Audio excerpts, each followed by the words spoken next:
Hello, folks. Welcome back to the podcast. Smackdown on Friday was a very fun episode, I felt, for Friday Night Smackdown. Bunch of momentous outcomes took place on Friday night, and we're here to talk about them. As far as the tag team division, really kind of stole the show as far as making rounds. So, first of all, it's been in the ruins it's been in the running for some time now, or at least you hear rumblings that the tag titles gonna be separated again. And we weren't really sure. I mean, with the Triple H era now of WWE, it certainly was up to him, was up to grabs. I mean, yes, TKO. But who knows? But it was realized in the 6-way tag team title ladder match at WrestleMania when A-Town Down Under won the Smackdown tag team titles and the Awesome Truth, R-Truth and The Miz won the Raw tag team titles. That something was amiss. And then possibility because the designs are okay, but they feel lackluster.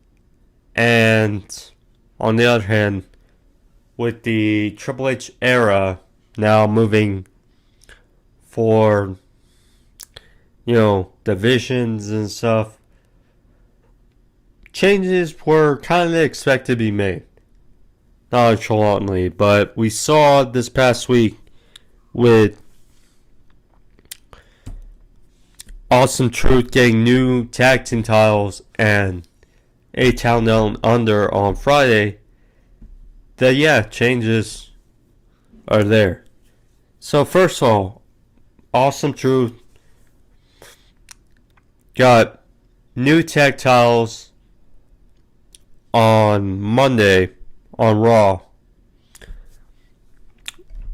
calling the World Tag Team titles. Now, I'll be honest, at first glance, they look like the World Heavyweight Championship, which isn't bad, which I don't mind, but it's certainly one glaring aspect. So, better design, certainly, than the former, titles looked. But, nonetheless, it's different. Then you go to Smackdown, and it was unveiled the WWE Tag Team Championships for A-Town Down Under. Look very similar, but I would say better, of the throwback WWE Tag Team titles.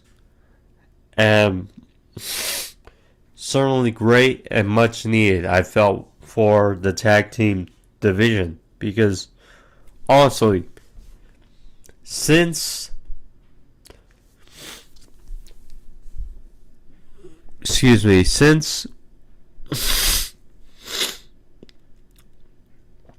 the tag team championships were unified in 2010, the designs have been lackluster by many, or that was growing perception. Now, back to difference.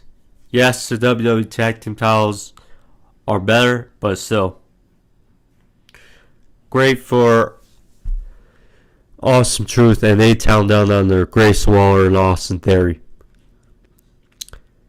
So then, while unveiling new tag team championships,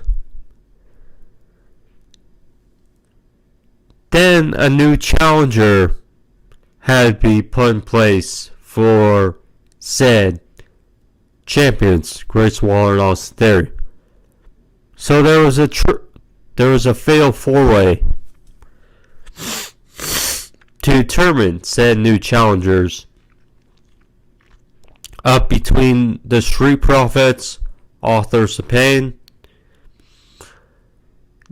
New Catch Republic, and Legado del Fantasma. And ultimately it was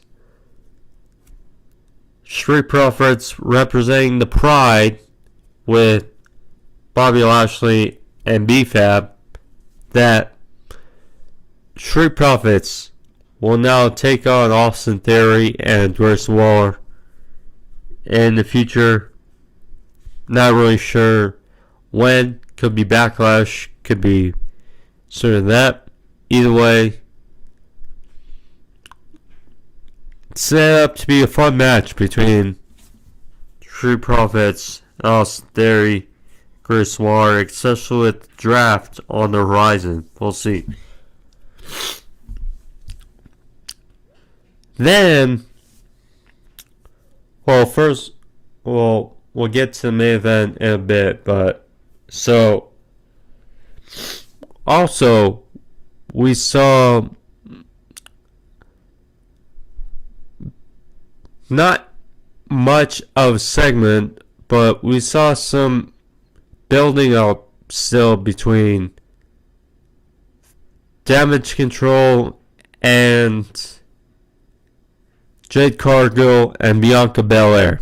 They're basically in the stands, and again, still trying to build up Jade Cargill, and who better to feud with similarly than Dakota Kai, Io Sky, Kairi Sane, Asuka, and them. But certainly interesting, and paired with Bianca, I mean, clearly they're setting something up down the line, because they do match as a pairing. Both are specimens of women. So, and of course, we know Bianca is very skilled in the ring. Jade is still relatively trying to find a way. I mean, yes, we've seen good moments, but as far as Jade and Bianca's definitely more established. But it's interesting, and then obviously a eminent feud is weighing between them down the line. So there you go. So like that. And then, staying with the women, Bayley and correspondent Bayley defended her one championship at WrestleMania against said new challenger Naomi after beating Tiffany Stratton.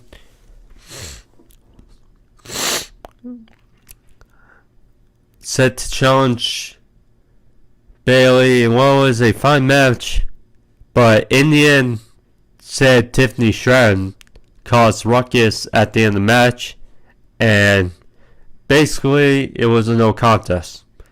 So anyway, Tiffany Stratton is great. I'm sure there's a lot that certainly envy Ludwig Kaiser. Nonetheless, Tiffany Stratton, she got the look, she's got the physique, she's got the moveset.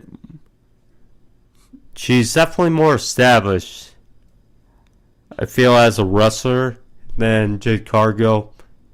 Jade probably has the edge on her as far as appearance and mystique, but Tiffany's certainly there, and perhaps a triple threat is in sight for Backlash. I don't know, we'll see.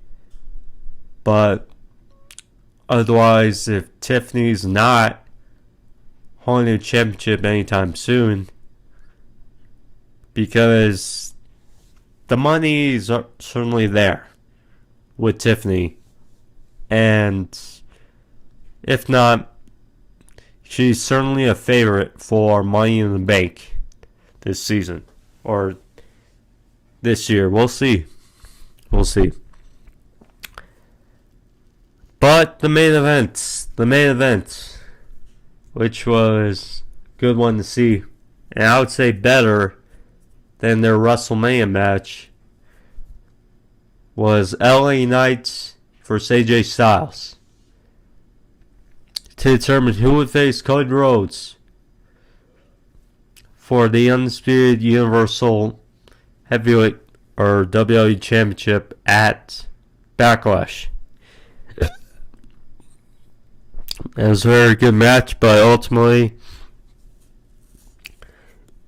who prevailed was one phenomenal one. AJ Styles with a phenomenal forearm. I will credit LA Knight and his repertoire, but yeah, AJ Styles. It's crazy to think about, but AJ Styles. So, I don't think. So, he was with TNA for what? 11 and a half years? It appears 11 and a half, 12, maybe. But it's crazy because he's been with WWE for 8 years plus, and it's been fun seeing it. And yeah, crazy. But yeah, AJ Styles won here. Advance. I'm not keen on this new theme music still. Yeah, I don't know what to say. But in any event, we're going to get a fun match at Backlash. Cody Rhodes versus AJ Styles. Obviously, the history's there. Bullet Club, certainly history. New Japan, Ring of Honor, both history, etc. Both were in TNA at one point. But either way, Cody Rhodes, AJ Styles. Going to be a fun match at Backlash. And it was the right decision. LA Knight losing another championship match would not have been great. And he's over with the crowd. People love him. But yeah, clearly, I would say when Logan Paul returns, that's the hindsight and that's your guy to take title off Logan Paul for the United States Championship. So, yeah, unfortunate, but LA Knight still going strong. And then, with the bloodline, so, again, still issues. So,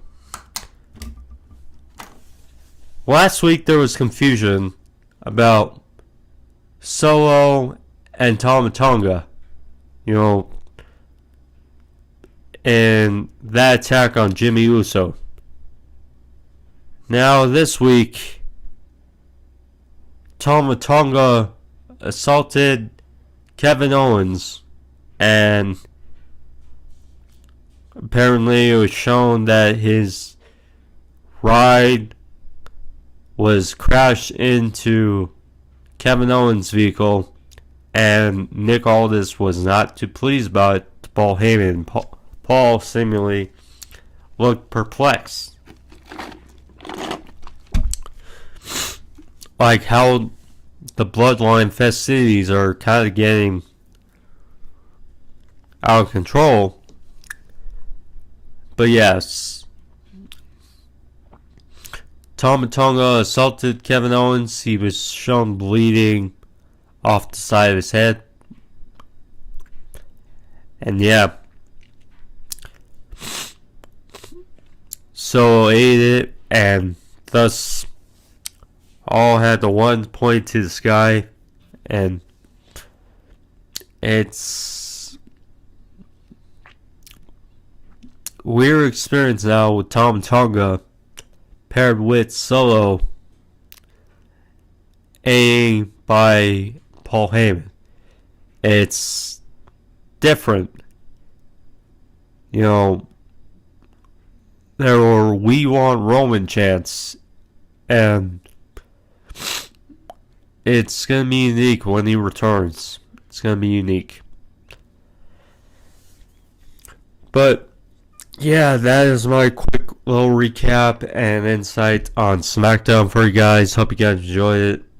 Obviously, I wanted to get up before AEW Dynasty, which is tonight. Want to try to get up sooner, but fortunate.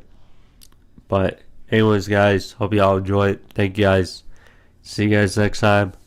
Like, subscribe if you guys are new. Thank you guys all. My name is Joe True and Love, and peace.